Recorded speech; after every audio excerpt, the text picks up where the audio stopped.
السلام علیکم ورحمۃ اللہ۔ کیا حال چال ہے جناب؟ امید ہے کہ آپ سب لوگ خیریت سے ہوں گے اور اپنے اپنے مصروفیات کو انجوائے کر رہے ہوں گے۔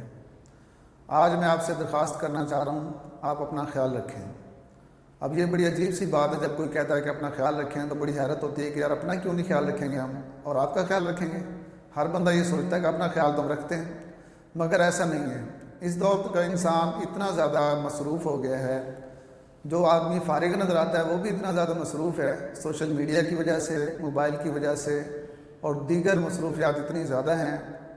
اور عام آدمی جو ہے، جو غریب آدمی ہے، اس کو روزگار کی اتنی پریشانیاں ہیں کہ وہ دن رات مصروف رہتے ہیں۔ اس کا نتیجہ یہ نکلتا ہے، باقی تو وہ سب کچھ حاصل کر لیتا ہے مگر اپنے آپ کو کھو دیتا ہے۔ نہ تو وہ نفسیاتی طور پہ ٹھیک رہتا ہے، نہ وہ جسمانی طور پہ ٹھیک رہتا ہے۔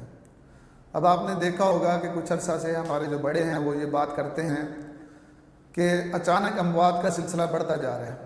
اچانک اموات کا سلسلہ جو بڑھ رہا ہے وہ اس وجہ سے ہے کہ ایک تو ہم اپنی جو دیکھیں آس پاس جو ڈرائیونگ ہو رہی ہے، ڈرائیور جو حضرات ہیں ان کی نیند پوری نہیں ہوتی، ڈرائیور اتنے مصروف ہوتے ہیں، یا ڈرائیور گانوں میں سننے میں مصروف ہوتے ہیں جس کی وجہ سے حادثات ہوتے ہیں۔ اس کو تو ہم انفرادی طور پہ روک نہیں سکتے۔ ہم انفرادی طور پہ اپنے لیے کیا کر سکتے ہیں؟ اپنے لیے یہ کر سکتے ہیں کہ اپنی صحت کا خیال رکھیں، اپنی جسمانی صحت اور اپنی نفسیاتی صحت کا خیال رکھیں۔ نفسیاتی صحت کا خیال رکھنے کے لیے ضروری ہے کہ صرف ہم اچھی چیزیں دیکھیں۔ جو بری چیزیں ہیں، جن کے اندر فحاشی ہے، جن کے اندر جھوٹ ہے، وہ کم سے کم دیکھیں۔ جن کے اندر بہت زیادہ بناؤ سنگھار دکھایا گیا ہے، بہت زیادہ دکھایا گیا ہے کہ فلاں بندے کے پاس اتنی زیادہ دولت ہے اور فلاں بندہ یہ ہے اور وہ ہے، ایسی چیزیں دیکھنے سے بندے کی نفسیات پر برا اثر پڑتا ہے۔ جو یہ شادیاں وغیرہ دکھائی جاتی ہیں جس کے اوپر کروڑوں روپے کے جہیز اور کروڑوں روپے کے فنکشن ہوتے ہیں ولیمے کے، اس کو دیکھ کر ہمارے جو نوجوان لڑکے لڑکی ہیں ان کے اوپر بڑا برا اثر پڑتا ہے، کیونکہ اب یہ کچا ذہن ہوتا ہے، وہ سوچتے ہیں کہ ہم ان کو حاصل تو کر نہیں سکتے، کبھی بھی ہماری زندگی میں یہ وقت نہیں آ سکتا ہے۔ تو اس لیے بہتر یہ ہے کہ ایسی چیزوں کو کم سے کم دیکھا جائے۔ دوسری بات یہ ہے کہ اگر آپ اڈلٹ کنٹینٹ دیکھیں گے اپنے موبائل کے اوپر، اپنے کمپیوٹر کے اوپر، لیپ ٹاپ کے اوپر، تو وہی چیز آپ کا بچہ بھی یوز کر رہا ہے، وہی بچے کے ہاتھ میں بھی وہی چیز جاتی ہے۔ نتیجہ یہ نکلتا ہے کہ جب بچہ سکرول کرتا ہے ٹک ٹاک کو یا یوٹیوب کو، فیس بک کو، تو اس کے پاس گندی چیزیں شو ہوتی ہیں جو کہ اس کے نفسیات کے لیے بہت بری ہوتی ہیں اور اس کے اوپر بہت برا اثر ڈال رہی ہوتی ہیں۔ عام طور پہ گھروں میں یہی ہوتا ہے کہ جو ڈیوائس بڑے لوگ یوز کر رہے ہیں وہی بچے یوز کر رہے ہوتے ہیں۔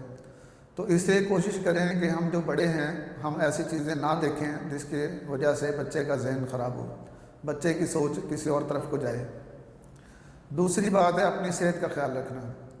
صحت کا خیال نہ رکھنے کی وجہ سے اچانک اموات کا جو سلسلہ ہے وہ اتنا زیادہ بڑھ رہا ہے کہ اب پچھلے 1 مہینے کے اندر ہمارے رشتہ داروں میں 3 نوجوان جو ہیں ان کی صرف ہارٹ اٹیک کی وجہ سے ہلاکت ہو چکی ہے۔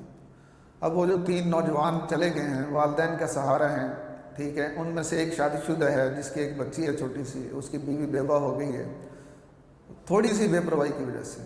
تھوڑی سی بے پرواہی یہ ہے کہ ہم اپنا چیک اپ ہی نہیں کرواتے، ہمیں معلوم ہی نہیں ہے کہ ہمارا بلڈ پریشر کم ہے یا زیادہ ہے یا نارمل ہے، ہماری شوگر ٹھیک ہے یا زیادہ ہے یا کم ہے، ہمیں معلوم نہیں ہے، کیا ہمارا جگر ٹھیک کام کر رہا ہے، کیا ہمیں کالا یرقان کا خطرہ تو نہیں ہے، ہم لوگ چیک اپ ہی نہیں کرواتے۔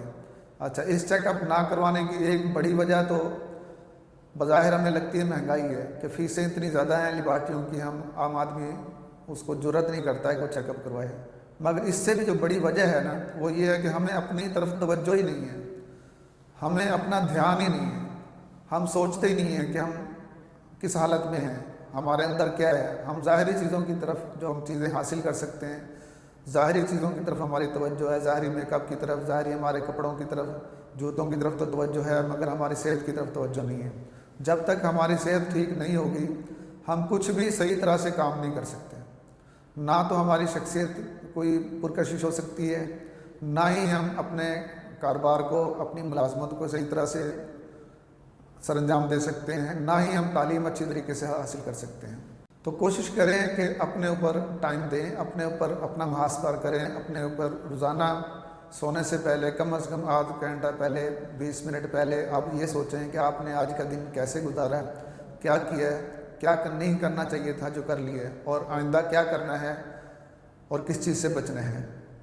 امید ہے کہ آپ ان مفید باتوں کو اپنے ذہن میں بٹھائیں گے، عمل کریں گے اور دوسرے دوستوں کو بھی بتائیں گے۔ اور بتانے کے لیے آسان طریقہ تو یہی ہے کہ یہ ویڈیو شیئر کریں اپنے دوستوں کے ساتھ، اپنے عزیزوں کے ساتھ۔ اپنا خیال رکھیں۔ السلام علیکم ورحمۃ اللہ۔